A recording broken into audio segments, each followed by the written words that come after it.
Good evening friends. இந்த வீடியோவில் நம்ம நாளைக்கு நிஃப்டி 50 அண்ட் சென்செக்ஸ் அதுக்கான ப்ரீ மார்க்கெட் ரிப்போர்ட் பார்க்கலாம். அதுக்கு முன்னாடி இன்றைக்கி போஸ்ட் மார்க்கெட் ரிப்போர்ட் எப்படி முடிஞ்சது அப்படின்னு தான் ஒரு கிளான் செக் பண்ணிடலாம். இன்றைக்கி சென்செக்ஸில் இன்றைக்கே ஒரு கேப் அப் ஓப்பனிங் தான் இருந்தது. கேப் அப் ஓப்பனிங் போச்சு, மேலே போனால் அப்புறம் அவனால் சஸ்டெயின் பண்ண முடியல, மறுபடியும் கீழே வந்தான். இந்த கேண்டில் இந்த கேண்டில் மார்க்கெட்டில் அதாவது ரெசிஸ்டண்ட்டில் நல்ல ஒரு ஸ்ட்ரென்த் இல்லை மார்க்கெட்டில். அதனால் ஏறிக்கிட்டோம் இறங்கிட்டோம் இருந்தான். இங்கே பாருங்கள், இந்த 9:15 இந்த 10:15 வரையும் மார்க்கெட் இந்த 4 கேண்டிலில் பல பேருடைய ஸ்டாப் லாஸை மார்க்கெட் இன்றைக்கி அடிச்சிட்ருக்கோம். ஆப்ஷன் பையர் இன்றைக்கி எனக்கு தெரிஞ்சு முக்கால்வாசி எல்லாருமே இன்றைக்கி ஸ்டாப் லாஸ் ட்ரிகர் ஆகிருக்கும் சென்செக்ஸில், நிஃப்டி 50ல்.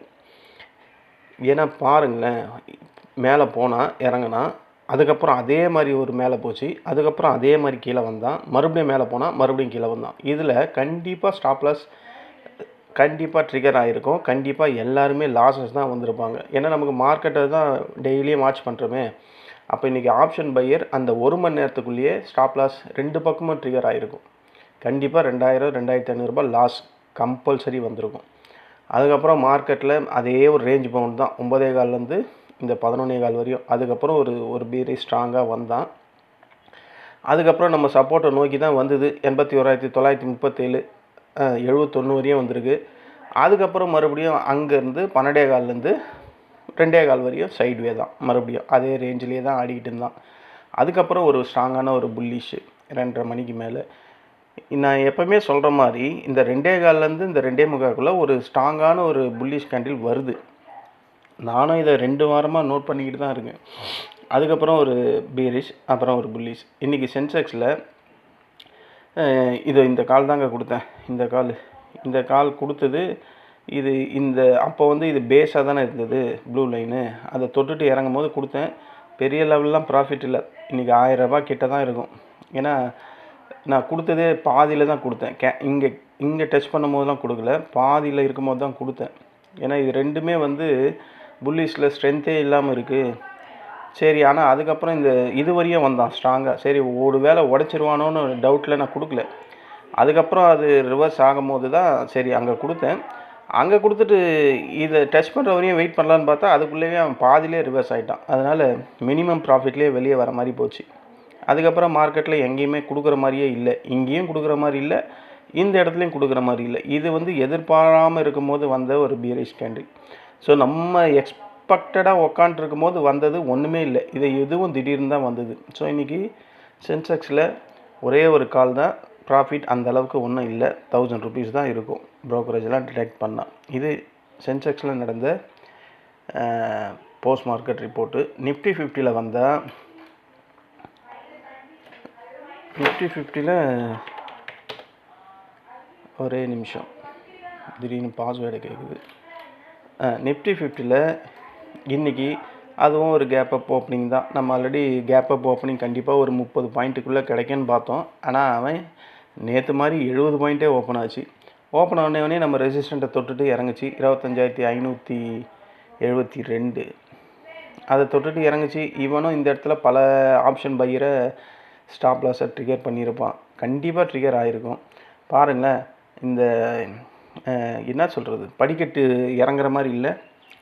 ஸோ இங்கே பாதி பேர் லைஃப்பை இன்றைக்கி முடிச்சு கட்டான் 9:15 10:15. அதுக்கப்புறம் அதே மாதிரி இவன் ஒரு சடனான ஒரு பீரிஷ் கேண்டிலு. அதுக்கப்புறம் இவனும் அதே மாதிரி 12:15 2:15 வரையும் ஒரே சைட்வேல தான். அதாவது அந்த 25,400 வரையும் வந்துட்டு 25,450க்கு ட்ரேட் ஆகிட்டு இருந்தான். ஸோ இங்கேயும் அதே ஒரு சைட்வே போராட்டம். திடீர்னு இங்கே ஒரு புல்லிஷ் கேண்டில் ஸோ இன்றைக்கி எதிர்பார்க்காத நேரத்தில் ஒரு பீரிஷும் எதிர்பார்க்காத நேரத்தில் ஒரு புல்லிஷும் வந்தது. இன்றைக்கி நாங்கள் என்ன நிஃப்டி 50ல் பண்ணோன்னா, ஃபஸ்ட்டு காலே ஒரு ப்ராஃபிட்டான கால் தான், செகண்ட் கால் லாஸு. ஸோ இன்றைக்கி 7 ட்ரேட் கிட்ட பண்ணிகிட்ருக்கோம். 7ல் 3 லாஸு 4 சக்ஸஸ்ஸு. ஸோ ஓவராலாக பார்த்தா பெரிய லெவல் ப்ராஃபிட் இல்லைங்க. இன்றைக்கி நான் 1700 கிட்ட தான் இன்றைக்கி ப்ராஃபிட். இன்றைக்கி எடுத்த ப்ராஃபிட் டோட்டலாக ப்ரோக்கரேஜெல்லாம் மைனஸ் பண்ணால் ஒரு 1700 ரூபா தான் ப்ராஃபிட்டு. ஏன்னா 3 கால் ஃபெயிலியர், 3 காலுமே பாயிண்ட்ஸ் அதிகம். அதனால் லாஸஸ் வந்துடுச்சு. இன்றைக்கி நான் லாஸஸ், அதாவது ப்ராஃபிட்டில் வருவனானேன்னு ஒரு டவுட்டாக தான் இருந்தது. இந்த கேண்டில் தான் பிடிச்சேன். இந்த திடீர்னு வந்தது இந்த புல்லிஷு, இதில் தான் பிடிச்சது. அதுக்கப்புறம் இந்த கேண்டில் ப்ரெடிக்ட் பண்ணுது கண்டிப்பாக. ஏன்னா அப்போ அந்த நேரத்தில் வந்து 25,500 செம ஸ்ட்ரென்த்தாக இருந்தது ரெசிஸ்டண்ட்டு. எப்படியும் அதை தொட்டுட்டு இறங்கன்னு தான் நினச்சேன். இறங்கினா இதில் கொஞ்சம் பாயிண்ட்டை பிடிச்சேன். ஸோ இந்த 2 லாஸ்ட்டு மினிட்ஸில் இந்த 2 காலில் ட்ரேட் பண்ணதுனால தான் நான் இன்றைக்கி ப்ராஃபிட்டில் வந்தேன்.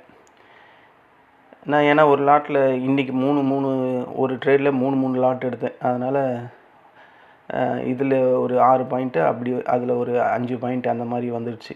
அதனால் தப்பிச்சிட்டேன். இல்லைனா இன்றைக்கி நானும் லாஸ்ட்டில் தான் முடிஞ்சிருப்பேன். ஒரு வழியாக நம்ம அந்த ஸ்ட்ராட்டஜி, அந்த டெக்னிக்கல் நம்மளை கை கொடுத்து தூக்கி விட்டுச்சு. ஸோ ஓவராலாக இன்றைக்கி ஒரு 1700 ப்ராஃபிட்டில் தான் முடித்தேன். இன்றைக்கி குரூப்பில், ஃப்ரெண்ட்ஸ் குரூப்லேயும் சரி, யூடியூப் குரூப்லேயும் சரி ப்ராஃபிட் தான் பண்ணியிருக்காங்க. ஆனால் சில பேர் லாஸஸும் பண்ணியிருக்காங்க. லாஸஸ் எப்படி பண்ணியிருக்காங்கன்னா, அதாவது இன்ஸ்ட்ரக்ஷனை அவங்க ஃபாலோ பண்ணவே இல்லை. அதாவது அவங்கள மீறி ஒரு எல்லாருமே 3 லாட்டு 2 லாட்டுன்னு பண்ணுறாங்க.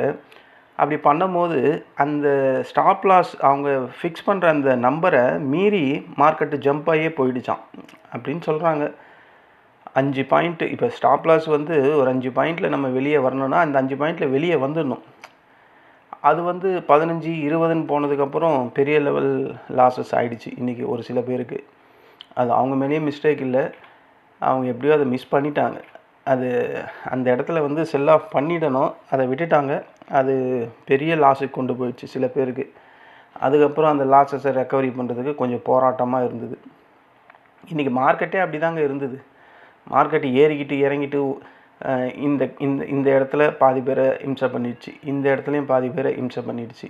ஸோ எல்லாருமே இன்றைக்கி லாஸஸில் இருக்க ஒரு 90% வாய்ப்பு அதிகம் ஆப்ஷன் பையர்ஸ். ரொம்ப இந்த தொழில் நுணுக்கமாக வேலை செய்கிறவங்க கண்டிப்பாக ப்ராஃபிட்டில் வெளியே வந்திருக்கலாம். ஏன்னா இந்த கேண்டிலை ப்ரெடிக்ட் பண்ணியிருக்கலாம். ஏன்னா இது திடீர்னு வந்தது, இருந்தாலும் ப்ரெடிக்ட் பண்ணியிருக்கலாம். இதை ஈஸியாக ப்ரெடிக்ட் பண்ணியிருக்கலாம். இந்த 25,500 தொடும்போது அந்த நேரத்தில் ரெசிஸ்டண்ட்டு செம ஸ்ட்ராங்காக இருந்தது, கண்டிப்பாக தொட்டுட்டு இறங்கும் அப்படின்ற மாதிரி ப்ரெடிக்ட் பண்ணால் இதை கண்டிப்பாக எடுத்துருக்கலாம், ப்ராஃபிட்டும் பண்ணியிருக்கலாம். இதுதான் இன்றைக்கி நிஃப்டி 50ல் நடந்த போஸ்ட் மார்க்கெட் ரிப்போர்ட்டு. ஓவராலாக ஒரு 7 கால் கொடுத்துட்டேன்னு நினைக்கிறேன் இந்த வாட்டி. ஏன்னா எல்லாம் ஒரு 3 லாஸ் வந்தவொடனே எல்லாருமே லாஸில் இருந்தோம். சரி என்ன தான் பண்ணுறது, இன்றைக்கி ரூல்ஸை மீறிடலான்ட்டு மீறியாச்சு. 5க்கு மேலே போக மாட்டோம். இன்றைக்கி எக்ஸ்ட்ரா ஒரு 2 வந்துடுச்சு. அதனால் அந்த எக்ஸ்ட்ரா 2 வந்ததுனால தான் ப்ராஃபிட்டில் வந்தோம், அது வேறு விஷயம். அதனால் இன்றைக்கி ப்ராஃபிட்டில் தான் முடிஞ்சுது ஃப்ரெண்ட்ஸ். ரொம்ப ஈஸியான ப்ராஃபிட்லாம் இல்லை, ரொம்ப டஃப்பான ப்ராஃபிட் தான். மார்க்கெட் இன்றைக்கி தண்ணி காட்டிடுச்சு அப்படின்னு தான் சொல்லணும். சரி, இதுதான் இன்றைக்கான நிஃப்டி 50 அண்டு சென்செக்ஸ்க்கான போஸ்ட் மார்க்கெட் ரிப்போர்ட். நாளைக்கான ப்ரீ மார்க்கெட் ரிப்போர்ட் பார்ப்போம். அதுக்கு முன்னாடி வேர்ல்டு மார்க்கெட் எப்படி இருக்குது அப்படின்றத ஒரு கிளான்ஸ் செக் பண்ணிடலாம். இப்போ நடக்கிற வேர்ல்டு மார்க்கெட், இது டவ் 30, S&P, நாஸ்டாக் கம்போஸில் நம்ம ஆல்ரெடி பார்த்துட்டோம். அவங்க பாசிட்டிவில் தான் முடிவாங்கன்னு நான் நேற்றே சொல்லியிருந்தேன். அதே மாதிரி தான் முடிஞ்சிருக்காங்க. FTSE நடந்து முடிஞ்சிடுச்சு, 14 பாயிண்ட்டு ப்ளஸில் முடிஞ்சிருக்கு. CSE ட்ரேட் ஆகிட்டுருக்கு, 77 பாயிண்ட்டு ப்ளஸில் இருக்குது. DAX 111 point plus, Nikkei 170 point plus, Hang Seng 385 point minus, Shanghai வந்து -1 பாயிண்ட்டும் கீழே இருக்குது. நம்ம NSE Nifty 14 point plus, BSE Sensex 27 point minus, STI வந்து 44 point minus, Kospi 223 point plus.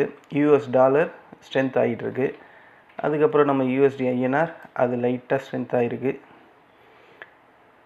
Strength ஆகல, அதுலேயே தான் இருக்குது. 936க்கும் 90.936, 90.927 இதுக்குள்ளேயே தான் இருக்குது எனக்கு தெரிஞ்சு ஒரு வாரமாக. கோல்டு இறங்கியிருக்கு. கோல்டு $5,222 அவுன்ஸில் இருந்தது. ஆமாம், இது வரைக்கும் பாருங்கள், இதில் ட்ரேட் ஆகிட்டு இருந்தது. இப்போ அப்படியே ஒரு $50-60 இறங்கியிருக்கு. சில்வர் இறங்கியிருக்கு, காப்பர் இறங்கியிருக்கு, க்ரூட் ஆயில் இறங்கியிருக்கு, நேச்சுரல் கேஸ் இறங்கியிருக்கு. இப்போது நடக்கிற டவ் ஃபியூச்சர் எப்படி ட்ரேட் ஆகுது அதை ஒரு வாட்டி செக் பண்ணிடலாம். டவ் ஃபியூச்சர் வந்து 14 பாயிண்ட் ப்ளஸில் ட்ரேட் ஆகுது. நாஸ்டாக் ஃபியூச்சர் எப்படி ட்ரேட் ஆகுதுன்னு பார்த்தா அது 5 பாயிண்ட் மைனஸு. இப்போ மணி வந்து 6 ஆக போகுது. இவங்களோட மார்க்கெட் எப்படி இருக்குன்னு அப்படின்றத ஒரு வாட்டி செக் பண்ணிடலாம். இவங்க மார்க்கெட்டை பொறுத்து தான் நமக்கு அகைன் ஒரு கேப் அப்பா கேப் டவுனா அப்படின்னு தெரியும். இவங்க மார்க்கெட்டு நாஸ்டாக் கம்போசிட் வந்து மறுபடியும் அந்த ரெசிஸ்டண்ட்டுக்கு மேலே இருக்குது. அது ஒரு கேப் வேறு விட்டு போயிருக்கு. இவனும் அந்த ரெசிஸ்டண்ட்டுக்கு மேலே தான் இருக்கான். எனக்கு தெரிஞ்சு இன்றைக்கி இந்த ரெசிஸ்டண்ட்டை தொட்டுட்டு யூஎஸ் மார்க்கெட்டு இறங்கும் அப்படின்ற மாதிரி தான் தோணுது.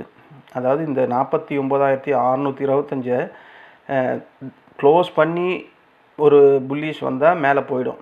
இல்லை இந்த 49,625 தொட்டுட்டு இறங்குச்சுன்னா மறுபடியும் அந்த 49,000க்கு தான் வரும் மார்க்கெட்டு. ஸோ இன்றைக்கி இவங்க எப்படி ட்ரேட் ஆகிறாங்களோ அதை பொறுத்து நமக்கு கேப் அப் கேப் டவுன். என்னை பொறுத்தவரைக்கும் யூஎஸ் மார்க்கெட் வந்து அந்த 2 கண்டா ஸ்டேஜில் இருக்குது அப்படின்னு தான் சொல்லுவேன். ஏன்னா அவன் இங்கேருந்து இன்னும் ஒரு 200 பாயிண்ட் ஏறணும். ரெசிஸ்டண்ட் இருக்குது. ரெசிஸ்டண்ட்டை தொட்டால் இறங்க தான் போகுது.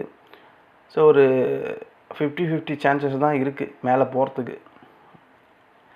இதுதான் இவங்களோட மார்க்கெட்டாக இருக்குது. எப்படியும் எனக்கு தெரிஞ்சு நாளைக்கு மைல்டாக ஒரு கேப் டவுன் ஓப்பனிங் இருக்கும் அப்படின்ற மாதிரி தான் தோணுது. எது இருந்தாலும் பார்க்கலாம். நம்ம ப்ரிடிக்ட் பண்ணுற மாதிரியே மார்க்கெட் நடக்கணும்லாம் இல்லை. ஏன்னா மார்க்கெட்டில் அவங்களுக்கு 8 மணிக்கு தான் ட்ரேடிங்கே நடக்கும். அதுக்குள்ளே 1008 ஜியோ பாலிட்டிக்ஸ்லாம் நடக்கும். 1008 பிரச்சனை வரும் போகும். அதை பொறுத்து மார்க்கெட் ஏறும் இறங்கும். நம்ம சொல்கிறத பொறுத்தெல்லாம் அது நடக்கவே நடக்காது. ஸோ அது என்ன நடக்குதோ நம்ம காலையில் பார்த்துட்டு அதுக்கேற்ற மாதிரி நம்ம சொல்லிக்க வேண்டியது தான். இதுதான். ஸோ அப்படி வச்சு பார்த்தா நான் ஃபீல் பண்ணுறது என்னென்னா ஒரு மைல்டாக ஒரு கேப் டவுன் இருக்கும் அப்படின்ற மாதிரி ஃபீல் பண்ணுறேன். நாளைக்கு வேறு ஃப்ரைடேனாவே நம்ம மார்க்கெட்டு கதற இறக்குவாங்க. நாளைக்கு எப்படி இருக்கோ என்னன்னு தெரியல. நம்ம நிஃப்டி 50 வந்துடலாம். நிஃப்டி 50 இது ஒரு பேஸு 25,493 க்ளோஸ் ஆகிருக்கு.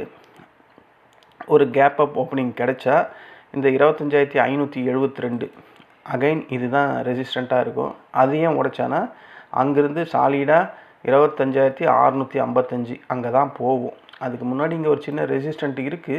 இந்த இடம் இருக்குது 615 இருக்குது. அது ஒரு ரெசிஸ்டண்ட்டாக இருக்கட்டும். 572 ஃபஸ்ட்டு ரெசிஸ்டண்ட்டு, 25,615 செகண்ட் ரெசிஸ்டண்ட்டு, மூணாவது 25,655. அதுக்கு மேலே போச்சுன்னா 25,700 அது ஃபோர்த்து ரெசிஸ்டண்ட். இதுதான் ஃபோர்த்து 25,704 இருக்குது. இல்லை நான் நினச்ச மாதிரி ஒரு கேப் டவுன் மைல்டாக கேப் டவுனில் கிடைச்சா ஃபஸ்ட்டு சப்போர்ட்டு இது தான் 25,415. இது ஃபஸ்ட்டு சப்போர்ட்டு. செகண்ட் 25,361 இருக்குது செகண்ட் சப்போர்ட்டு. மூணாவது சப்போர்ட் 25,300 இருக்குது. இந்த 3 சப்போர்ட் போதும். இதுக்குள்ளே தான் மார்க்கெட் நாளைக்கு ட்ரேட் ஆகும். மார்க்கெட்டு எனக்கு தெரிஞ்சு நாளைக்கு இதே மாதிரி ஒரு சைடு வேலையே போயிட்டு எவ்வளோ பேரை பலி கொடுக்க போகிறானோ தெரில. இதுதான் நாளைக்கான நிஃப்டி 50யோட இன்ட்ராடே லெவல்ஸு. சென்செக்ஸ் வந்துடுவோம். சென்செக்ஸ் வந்தால் இந்த ப்ளூ லைனு ஒரு பேஸு. இந்த பேஸுக்கு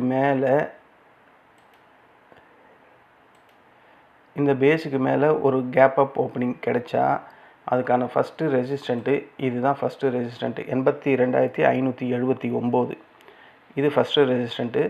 அதுக்கு மேலே இருக்கிறது இந்த ரெசிஸ்டண்ட்டு இது 82,800.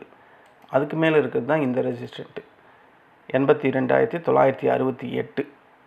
சாரி 82,000 ஆமாம் கரெக்டு 82,968. ஸோ இந்த 3 ரெசிஸ்டண்ட்டு சென்செக்ஸில் இருக்கும்.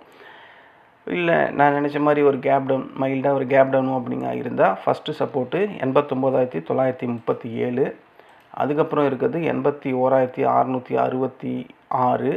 அதுக்கப்புறம் இருக்கிறது 83,389. இந்த 3 சப்போர்ட்டு நாளைக்கு சென்செக்ஸுக்கு இன்ட்ராடே லெவல்ஸாக ஆக்ட் ஆகும். இன்றைக்கி மாதிரி மார்க்கெட்டு வெலாட்டிலிட்டி இருந்தாலும் ஒரே சைடு வேலை இருக்கக்கூடாது. இருந்தாவே கண்டிப்பாக ஆப்ஷன் பையர்லாம் லாஸ் தான் ஆகும். இன்றைக்கி நம்ம இண்டெக்ஸ்லாம் பாருங்கள். நிஃப்டி 50 ஜஸ்ட்டு பாஸ் அப்படின்ற மாதிரி 14 பாயிண்ட் ப்ளஸ்ஸு. அந்த பேங்க் நிஃப்டி கடைசி நேரத்தில் தான் அது பாசிட்டிவாக மாறிச்சு 144 பாயிண்ட். அதனால தான் இவன் இந்த புல்லிஷ் கேண்டில் வந்தது. பேங்க் நிஃப்டி பாசிட்டிவ் வந்ததுக்கப்புறம் Sensex 28 point minus. Nifty next 50 230 point plus. நம்ம இந்தியா விக்ஸு 13.06 இருக்குது. ஸோ வெலாட்டிலிட்டி கண்டிப்பாக மறுபடியும் இருக்கும். Fin Nifty 30 point minus. Mid cap Nifty ஒரு 95 பாயிண்ட்டு. ப்ளஸில் முடிஞ்சிருக்கு. இன்றைக்கி மார்க்கெட்டில் இவ்வளோ ஏற்றம் இருந்தும் மார்க்கெட் ஏன் இறங்கிடுச்சுன்னா ஹெச்டிஎஃப்சி இறங்கிட்டான். ஹெச்டிஎஃப்சி பேங்க் நிஃப்டி வந்த கடைசி நேரத்தில் தான் ஏறுச்சு. அதனால தான் பாசிட்டிவ்க்கே வந்தது. இல்லைன்னா நம்மளது இன்றைக்கி நெகட்டிவில் தான் முடிஞ்சிருக்கும். ரிலையன்ஸ் இன்றைக்கி ஓரளவுக்கு கை கொடுத்துருக்கு. ஐசிஐசி பேங்க் ஓரளவுக்கு நல்லா ட்ரேட் ஆகிருக்கு. HDFC fall, ITC fall. நம்ம ஐடி சொல்லவே வேணாம். இன்றைக்கி டிசிஎஸ் மட்டும் பாசிட்டிவில் முடிஞ்சான். மற்றபடி எல்லாமே நெகட்டிவில் தான் முடிஞ்சிருக்கு. இந்த ஐடி கம்பெனிக்கு என்ன தான் ஆச்சுன்னே தெரில. இன்னும் அந்த ஏஐ பபுள்ஸ் அதையே வச்சு கதை ஓட்டிக்கிட்டு இருக்கானுங்க. எல்லாம் அடிமட்டத்தில் இருக்குது ப்ரைஸஸ் எல்லாம். ரொம்ப அடிமட்டத்தில் இருக்குது ப்ரைஸஸ். ஸோ யாராவது லாங் டேர்ம் இன்வெஸ்ட்மெண்ட் பண்ணுற மாதிரி ஃபோக்கஸ் பண்ணால் ஐடி ஃபீல்டோட ஃபண்டமெண்டலை செக் பண்ணணும். ஃபண்டமெண்டலை செக் பண்ணிவிட்டு கொஞ்சம் கொஞ்சமாக நம்ம அக்குமுலேஷன் ஸ்டார்ட் பண்ணோம்னா இன் ஃப்யூச்சர் ஐடி இல்லாமல் உலகம் இருக்க போகிறது கிடையாது கண்டிப்பாக. அப்போது இது கொஞ்சம் கொஞ்சமாக நம்ம அக்குமுலேஷன் பண்ணால் நாளைக்கு ஃப்யூச்சரில் பெரிய லெவலில் ப்ராஃபிட் வரலாம். டிசிஎஸ் கீழே கிடக்கான், இன்ஃபோசிஸ் கீழே கிடக்கான், விப்ரோ கீழே கிடக்கிறான். விப்ரோ எப்போவுமே கீழே தான் இருப்பான். அதுக்கப்புறம் அந்த இன்னொன்று கோஃபோர்ஜா பெர்சிஸ்டண்ட்டு அது கீழே கிடக்குது. எல்லாமே கீழே தான் கிடக்குது. ஸோ கரெக்டாக ஃபோக்கஸ் பண்ணி இன்வெஸ்ட்மெண்ட்டில் ஒரு லாங் டைம் டியூரேஷனில் வெயிட் பண்ணால் ப்ராஃபிட் கண்டிப்பாக பண்ணலாம். நம்ம இன்வெஸ்ட்மெண்ட் பண்ணுறதில்ல. நான் இன்வெஸ்ட்மெண்ட் பண்ணுறேன் தான், ஆனால் நான் லாங் டேர்ம்லாம் பண்ணுறதில்ல. மினிமம் 6 மாதம். நான் இப்போ அந்த அதானி பவர்னு ஒன்று வச்சுருக்கேன். நான் அதானி பவரை எனக்கு தெரிஞ்சு ஒரு 9 வருஷமாக வாங்கி கொடுத்து அப்படியே மெயின்டைன் பண்ணிக்கிட்டு இருக்கேன். எனக்கு அது ஏடிஎம் மிஷின் மாதிரி. அப்பப்போ லாபம் வந்தால் அப்போ க்ளோஸ் பண்ணிடுவேன். மினிமமாக க்ளோஸ் பண்ணிட்டு மீதியை வச்சுப்பேன். எப்போ நல்லா டவுன் போகிறானோ மறுபடியும் அதே லெவலுக்கு போய் வாங்கிப்பேன். இப்போ நான் கடைசியாக வாங்கினது அதானி பவரில் 132 என்னவோ சம்திங் வாங்கினேன். அவன் இன்றைக்கி 140 ரூபா இருக்கான். இப்போவே ஒரு 3000-4000 ப்ராஃபிட்டில் தான் இருப்பேன். அது சரி, என் லெவலுக்கு இன்னும் அது வரல. அது வந்தால் அப்போ கொடுத்துட்டு மறுபடியும் ஒரு கம்மி குவான்டிட்டியை வச்சுப்பேன். மறுபடியும் கீழே வந்தால் மறுபடியும் அங்கே போய் வாங்கிப்பேன். இதே தான் பண்ணிக்கிட்டு இருக்கேன். ஸோ என்னால் லாங் டேர்மில் என்னால் பொறுத்திருக்கவே முடியாது. ஏன்னா என் சைக்காலஜியே அப்படி தான். மினிமம் டியூரேஷன் தான். லாங் டேர்முக்கெலாம் எனக்கு பொறுமை கிடையாது. அதனால தான் நான் இந்த ஆப்ஷன் ட்ரேடிங்லலாம் லாங் டேர்ம்னாவே எனக்கு அலர்ஜி. அந்த 15 நிமிஷத்தில் என்ன பண்ண முடியுமோ அதை பண்ணுறது. அவ்வளோ. இதுதான் ஃப்ரெண்ட்ஸ் நாளைக்கான நிஃப்டி 50 அண்ட் சென்செக்ஸ்க்கான ப்ரீ மார்க்கெட் ரிப்போர்ட்டு. இங்கே காட்டியிருக்க இந்த லைன்ஸ் எதுவுமே இன்ட்ராடே லைன்ஸ் நீங்கள் கண்டிப்பாக யூஸ் பண்ணக்கூடாது. இது ஒரு எஜுகேஷன் பர்பஸ்க்காக தான் நான் இங்கே காட்டியிருக்கேன். இந்த ரெட்டை வந்தால் ஒரு புட்டை வாங்கிறதுக்கோ, இல்லை இந்த க்ரீன் வந்தால் ஒரு காலை பை பண்ணுறதுக்கோ ட்ரேடிங் ரெக்கமெண்டேஷன் லைன்லாம் இது கிடையாது. இந்த லைன்ஸை நீங்கள் பேஸ் பண்ணி ட்ரேட் பண்ணிங்கன்னா முழுக்க 100% லாஸ் வர்றதுக்கு தான் வாய்ப்பு இருக்குது. ஸோ நீங்கள் ட்ரேட் எடுக்கிறதுக்கு முன்னாடி அனலைஸ் பண்ணுங்கள், ரிசர்ச் பண்ணுங்கள். உங்கள் ஸ்ட்ராட்டஜி என்னவோ அதுக்கு ஏற்ற மாதிரி சப்போர்ட் அண்ட் ரெசிஸ்டண்ட்டில் எக்ஸிக்யூட் பண்ணுங்கள். இந்த மணியை மட்டும் ஃபோக்கஸ் பண்ணுங்கள். ஃபோக்கஸ் பண்ணால் கண்டிப்பாக ப்ராஃபிட்டில் வர்றதுக்கான வாய்ப்பு நமக்கு மார்க்கெட் கொடுக்குது. இதை தான் நான் ஒவ்வொரு வாட்டியும் உங்களுக்கு சொல்கிறேன்.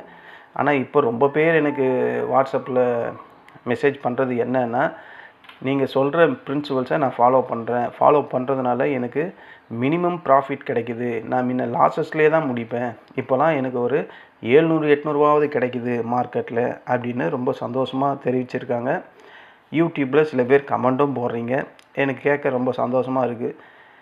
இந்த மாதிரி தான் நம்ம கண்டிப்பாக மார்க்கெட்டில் அப்ரோச் பண்ணணும். ஓவர் ட்ரேடிங் பண்ணி இருக்கிற காசை கொடுத்துப்புட்டு அதுக்கு ப்ரோக்கரேஜை கட்டிக்கிட்டு அந்த ஓவர் ட்ரேடிங்கால் நம்ம ப்ராஃபிட் வந்தால் பரவாயில்ல, அதில் ஒரு லாஸஸ் வேறு வரும். அதையும் பார்த்துக்கணும். அப்புறம் மார்க்கெட்டை போய் குறை சொல்லிக்கிட்டு இருப்போம். மார்க்கெட் அப்படி தான் இருக்கும். அதில் நீ என்ன பண்ண முடியுமோ அதை பண்ணிக்கணும். அதுதான் மார்க்கெட்டோட ஆன்சர். உனக்காக நான் மாறிக்கலாம் மாட்டேன், எனக்காக நீ மாறி உன் ஸ்ட்ராட்டஜியை மாற்றிக்கோ அப்படின்னு தான் மார்க்கெட் ஒவ்வொரு நாளும் சொல்லுது. இந்த இவ்வளோ கேண்டில் இருக்கே மார்க்கெட்டில், எந்த கேண்டிலாவது ஒரே மாதிரி இருக்கா? ஒரே மாதிரி ட்ரேடிங் ஆகிருக்கா? அப்போ ஒரே மாதிரி ஸ்ட்ராட்டஜி எப்படி ஒர்க் அவுட் ஆகும்? இது பார்த்தாவே நமக்கு தெரியுது இல்லை? கேண்டில் செக்ஸு எல்லாம் அரக்கோணத்துக்கு ஒன்று போனால் ஒன்று திருச்செந்தூர் போகுது, ஒன்று திருச்செந்தூர் போனால் ஒன்று நாகர்கோவிலுக்கு போகுது, ஒன்று ஆவடி போனால் ஒன்று சென்ட்ரல் போகுது, இந்த மாதிரி ஒன்று தாம்பரம் போனால் ஒன்று நாமக்கல் போகுது. இந்த மாதிரி ஒவ்வொன்றும் ஒவ்வொரு மூலையில் இருக்குது. அப்போ அதுக்கு ஏற்ற மாதிரினா நம்ம பண்ணிக்கணும். ஸோ மார்க்கெட் மேலெலாம் குறை கிடையாது ஃப்ரெண்ட்ஸ். நம்ம தான் ட்ரேட் பண்ணிக்கணும், நம்ம தான் அதுக்கேற்ற மாதிரி மாறிக்கணும். இந்த வீடியோ உங்களுக்கு பிடிச்சிருந்தா என்னுடைய சேனலை சப்ஸ்கிரைப் பண்ணுங்கள். நம்ம நாளைக்கு இன்ட்ராடே டைமில் மீண்டும் சந்திக்கலாம்.